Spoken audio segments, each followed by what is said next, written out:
horror stories that have been released regarding how high-tech computer hackers are now capable of not only reprogramming drones, but also sending out false orders to military intelligence will most definitely put Americans in danger. If you remember what happened in 2007, that story about the B-52 bomber that was loaded at Minot Air Force Base with 6 active nuclear warheads. The bomber actually flew across the United States and eventually landed in Louisiana. It was safe, but the bomber flew for more than 3 hours over at least 5 states before landing. It was reported by the mainstream media that the plane with the nuclear payload, the B-52, was flying a, quote, routine mission from base to base. Later, after an investigation, we found out that mainstream story was absolutely false. The cruise missiles that were on that B-52 were not being shipped inside the plane, but dangling from the underside of the plane. They were, in fact, fully armed and ready for fire. All the pilot had to do was notify a radar navigator to drop the warheads along the route. Each warhead carried a payload of 150 kilotons. With 6 of them on board, the plane had a full kill power of 60 times that of Hiroshima, making all claims of a routine flight false. If one of those warheads were ever to have been dropped, or if the plane had crashed, there would have been a broken arrow incident, an alert where a loose nuclear warhead could have killed hundreds of thousands of people. There were several inside sources stating that the orders were given by a computer and that the entire episode was a drill that was somehow ordered or spoofed by a clever hacker. Even more interesting is that Air Combat Command was on stand down September 14th after the incident, and they had to review emergency procedures after that. During the review, there was dispute over how many bombs were loaded, how many arrived there. They were thinking that maybe one was lost or taken.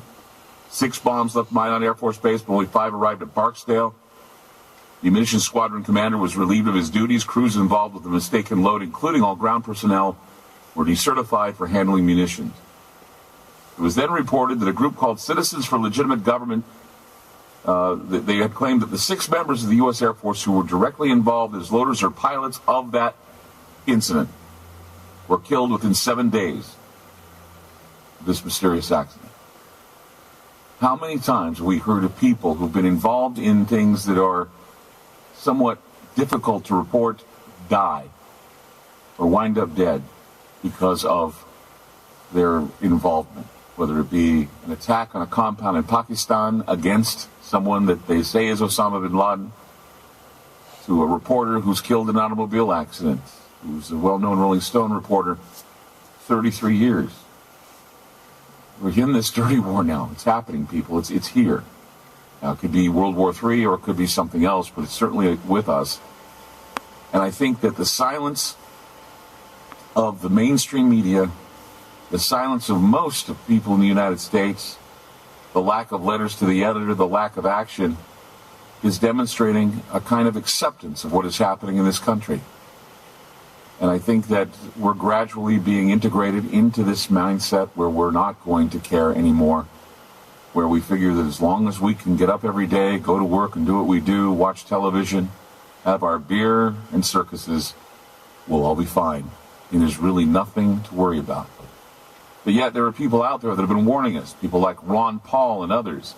We've had many people say that this is going to be a year for war. That the war is going to happen, and when it does, we'll know for sure that it's here because it will be in our backyards. Think of it. If we're going to be arming all of these rebels with high tech, if we're going to be having this activity escalate, the escalation of the war activities in Syria, you know, you're going to be seeing these armed terrorists, these rebels. They may come here, and if they do, now you'll know why we have to be prepared with these drones and buying up all this ammunition. In reality, if we outfit the rebels with high-tech weaponry, it's quite literally outfitting terrorists who could aim these same weapons at our allies, some of the troops, and in some asymmetrical terror or nightmare, they could aim them at us. 888-673-3700. That's 888-673-3700. We'll be back with more Ground Zero. Don't go away. 673-3700. That's 888-673-3700. Go to Diane in California. You're on Ground Zero. Hey, Clyde. Wow, what an intense night.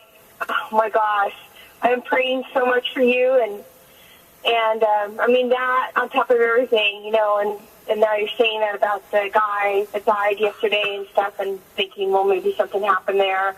Who knows? And you know, anyway, and then as far as Obama and the negotiating with the Taliban, that's pretty intense because you know what? Not even Afghanistan is participating in that, and so it's kind of like, well, here we are, and you know, and what you're saying about people not paying attention and stuff. I mean, I've been paying attention from day one, and I don't get how people cannot pay attention. I mean, first of all, it is really confusing, and I understand that, and I understand that it's intentionally confusing.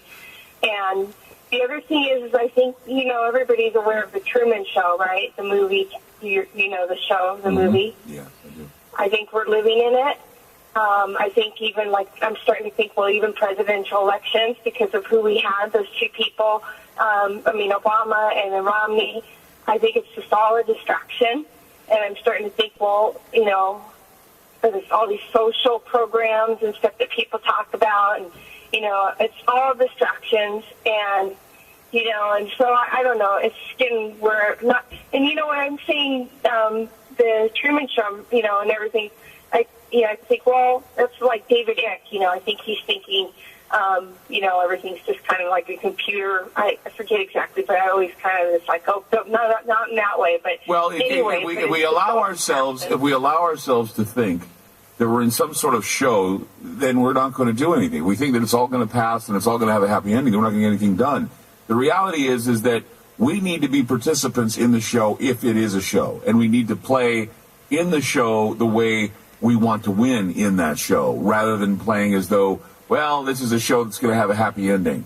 Happy endings only happen in fairy tales. What we have indifference now. We have people who believe in the indifference and the ennui of America, which means that we are free, and they live in that idea, and they use all of this euphemistic nonsense to tell you that you're free. Diversity. We have diversity. We have education. We are the most educated. We are the most free. But yet we have the most prisons. We have all of these other things that keep us from being free.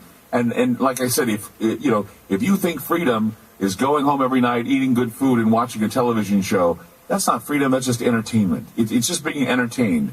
You know, strip away all the Disneyland, Las Vegas, and Coca-Cola, and we have a lot of problems in this country that we really need to deal with. And we have a lot of people that are dismissing a lot of these problems as conspiracy theory, and I think it needs to stop. I think that people need to pay attention of what is really going on, the technology and how it's being used to obfuscate the reality, and how they say, well, we did it only a little bit. We didn't do it a lot, so I guess it's excusable. No, it's not excusable. Evil is evil no matter how you slice it, and we shouldn't settle for the best of or the worst of the two evils. And look what people are being entertained by. I mean, it's the same. It's the kind of stuff that's actually happening in real life. And so, but they're saying, no, well, I don't want to be bothered with that. And then I'm thinking, well, you're being entertained by the same kind of thing that's really happening. And, you know, and so that's disturbing. I mean, I spend a lot of time, I don't watch TV.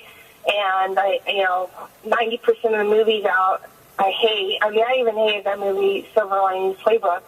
I'm not a cynic. I'm actually one of the most positive people you could ever imagine. I mean, I'm just like, you know, Christian stuff, but I really just, to me, you know, I just look at God. It just makes me turn more towards God and just go, wow, you know, all this stuff was prophesied. But, you know, but that aside, you know, getting back to Obama, you know, did you know about the Yemeni journalist that he asked the president?